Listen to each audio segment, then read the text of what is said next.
do you remember, like, discussion about, like, how to answer it? Like, how what would make people's views, like, say yes or no, or what people thought about it? Oh, in the first place, the loyalty questionnaire was flawed right from the start. It didn't affect me at all because I was underage, and my brother also was underage, and I do not remember who my mother conferred with, but she could not answer either way. She's not qualified to join the WAC or the U.S. Army Nurse Corps, and she cannot disavow loyalty to Japan because she's a Japanese citizen. She did not start the war, so I don't know who she don't know who to consult. So you cannot answer, or they don't tell you. If you answer yes to one, can you answer no to the other, or vice versa? There was no actual ruling that came down, so that's why I said the questionnaire was flawed to start with. They changed it, but when they changed it, it was already too late. The riot already started. There was, particularly among the, what we used to call Kibes, these people that educated in Japan, but then came back to the U.S., they were called Kibes. Their loyalty, for some reason, was more toward Japan than for U.S., although so it's a mix. They're loyal to U.S., but also loyal to Japan. Not for the Japanese military, more as a country.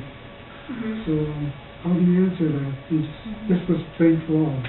And I'm glad I'm glad that I didn't have to get involved. Because I don't know which route I've gone. But my loyalty was always, even before, or even now, always toward the U.S. In fact, we were always, as a Boy Scout, teaching the non-Japanese, the allegiance to the flag, some of the songs, patriotic songs that we sing. We're the teachers. Even as a 13-year-old, 12-year-old. So how do you answer something like that? When you're a citizen and they're forcing you to say, hey, you're not loyal to us. That's right. And you better sign this thing saying yes, otherwise you're not loyal. And they're calling those that question this questionnaire, calling them disloyal. That is totally wrong. But that's how I ended up. In fact, I'm at fault too that those that went no, I wasn't too pleased with them either. So some of that's my fault as well. But then I was naive enough to think that no really made sense. So. But you had family members that were no-nos, right? Or how does that? No, none of our family members went no. Among the in-law there was. But then another problem there was that my brother-in-law was World War II soldier in Italy, and when this question came out, no, he wasn't there yet. He was already in the military, but when this questionnaire came out, he was not in Italy. But there's a member of the family that went no, for this very particular reason, that he just not disloyal, just didn't like the question. Like he didn't think it was right for them to be asking that. That's right. That he's a U.S. citizen. He's always been loyal to U.S. Go to school here. He doesn't know Japan. They went to Japan. But I think I would have had a problem, although I would have never gone no. But I was bilingual. I was educated somewhat in Japan. I'm not a Kibe, but then when we went back to Japan, I did go to school there. I wore the school uniform and fluent in Japanese. So. When did you guys go back? When my grandparents wanted to retire back in Japan, the family still had a farm over there in this little village, so that's where he wanted to retire. So my mother took 4 kids and then her in-law, first in-law, and went back to Japan, 1937. 1937. Oh, okay, and then. So then we left U.S. in April, and then while touring the country, she lost her passport, so she couldn't come back. So that's why I went to the school there in Japan. Oh.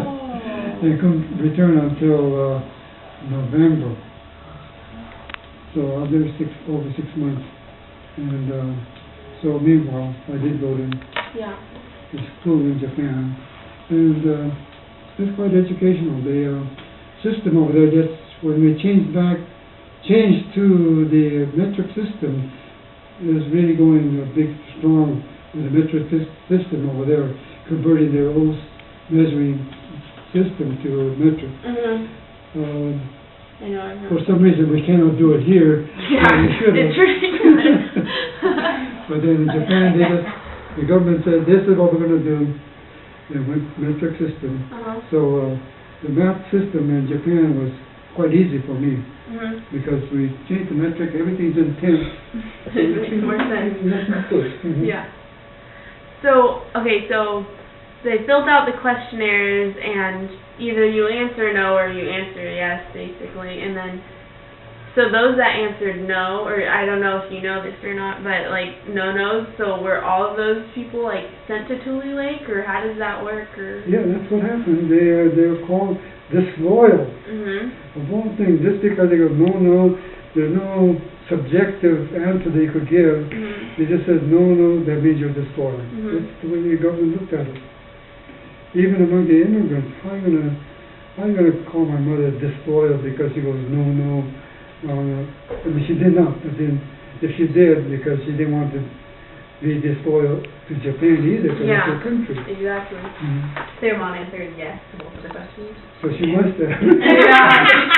So what did they do with the no-nos, like other than like sending them to Tule Lake, or they just sent everyone to Tule Lake, or? That's the way I understand it. They went to Tule Lake or Crystal City. Crystal City, Texas, was a disembarkation point for the repatriates. So that's one, and then the other one was from Tule Lake. They go to Tacoma. The other one, I forget where the disembarkation point was, but then but they did not get deported until after the war. Crystal City, they just deported them for exchange purpose with the U.S. citizens in Japan. Oh, okay. So did you know anyone that was transferred to Tule Lake, or like your friends? Among our friends, there was a few that I knew of that was sent to Crystal City. Oh, okay. Are you still in contact with them, or did you hear anything? Well, I lost track of quite a few of their old friends, but then yes, we're still in contact with them until. Yeah. We each had started family and things, we lose track. Yeah. Like, so when you're in, like your camp, and then do you hear like news from other camps, or what's happening in the war, or do you guys get any of that information? Yeah, we get some, but then for some strange reason we get pretty clannish, we're Block 214, and Block 214 don't associate with 213. Oh, really? It's very separate like that. Wow. I mean, this turned out, it really is no enemy, just that it just happens like that. Just like San Jose High School don't associate with Lincoln and so forth.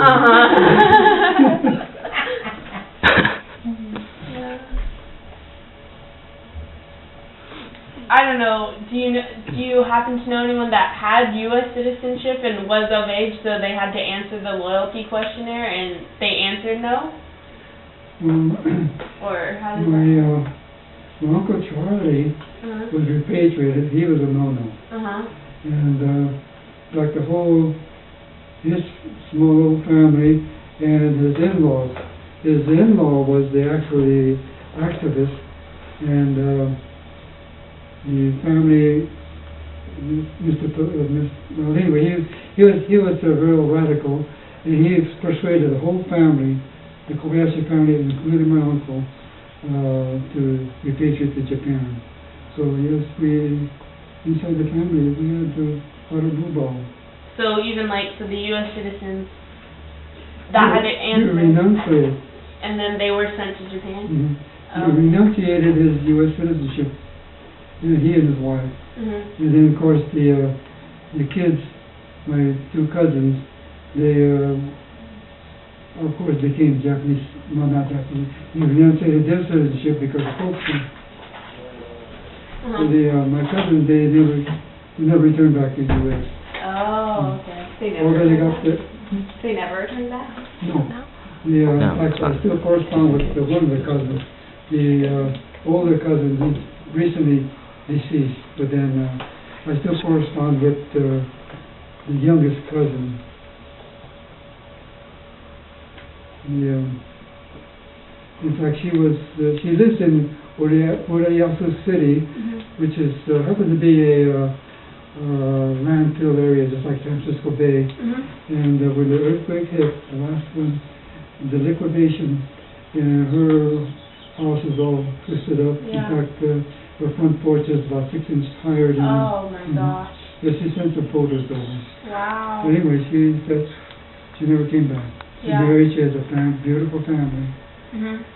So you don't think she ever thought about, like, trying to get her U.S. citizenship back or anything?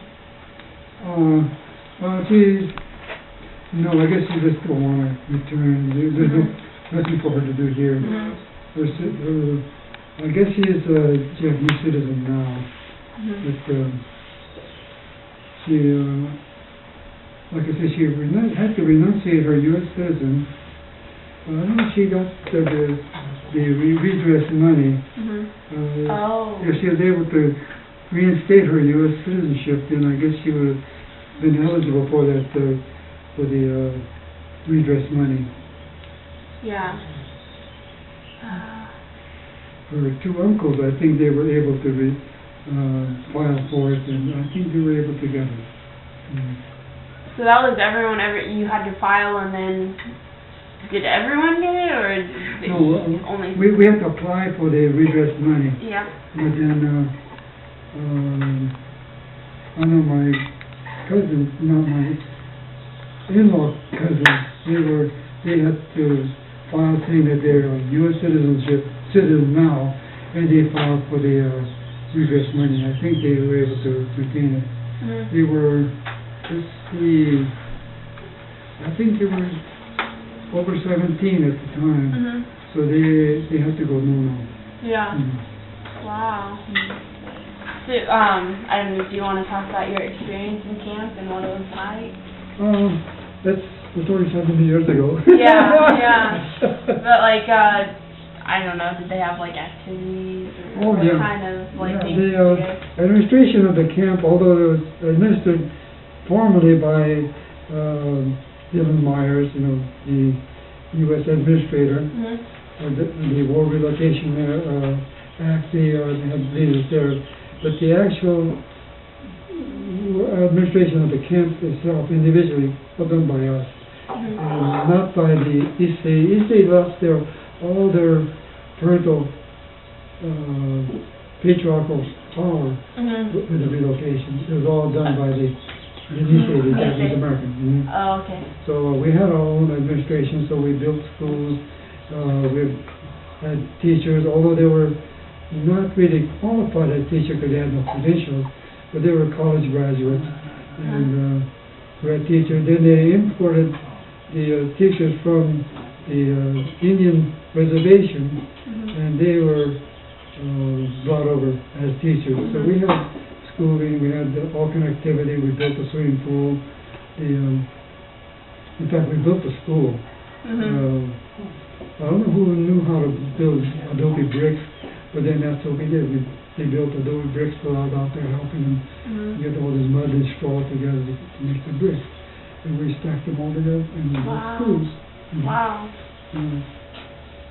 So do you, I don't know if you know, well, like, everyone that was sent to Tule Lake, and then they were put under the martial law, and it was just governed, or it was taken over by the military, basically. Do you know how that went? Martial law came up both in Manzanar and I don't think it came up in Poston, but in Tule Lake, only when the riot came up, and when the riot quieted down, then the martial law was lifted. So they Twitter Lake, I guess, had a couple of times where they had to declare